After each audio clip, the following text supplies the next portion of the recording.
بسم اللہ الرحمن الرحیم۔ شارٹ رپورٹ کے معزز ناظرین، السلام علیکم۔ اے اللہ، غاصبوں کے قبضے سے اپنی سرزمین آزاد کرانے کی قوت دے۔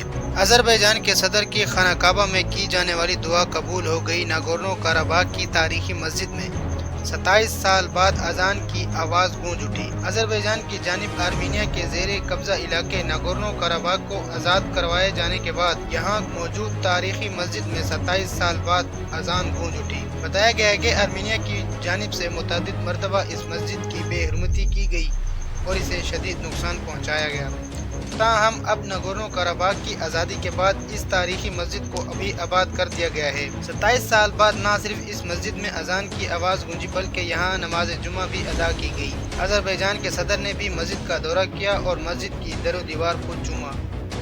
اس دوران صدر الہام علیف نے کہا کہ انہوں نے خانہ کعبہ میں ناگورنو قراباغ کی آزادی کی دعا مانگی تھی۔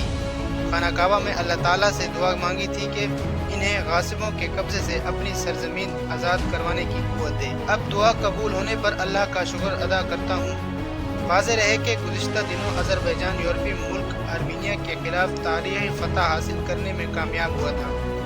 آرمینیا نے 90 کی دہائی میں آذربائیجان کے علاقے ناگورنو قراباغ پر قبضہ کر لیا تھا، جس کے بعد دونوں ممالک کے درمیان کئی خونریزی جنگیں ہوئیں۔ آذربائیجان ان جنگوں میں ناگورنو قراباغ کو آزاد کروانے میں ناکام رہا۔ تاہم کچھ ماہ قبل دوبارہ دونوں ممالک کے درمیان جنگ چھڑی اور پھر 27 سال کے بعد آذربائیجان اپنا مقبوضہ علاقہ آزاد کروانے میں کامیاب ہو گیا۔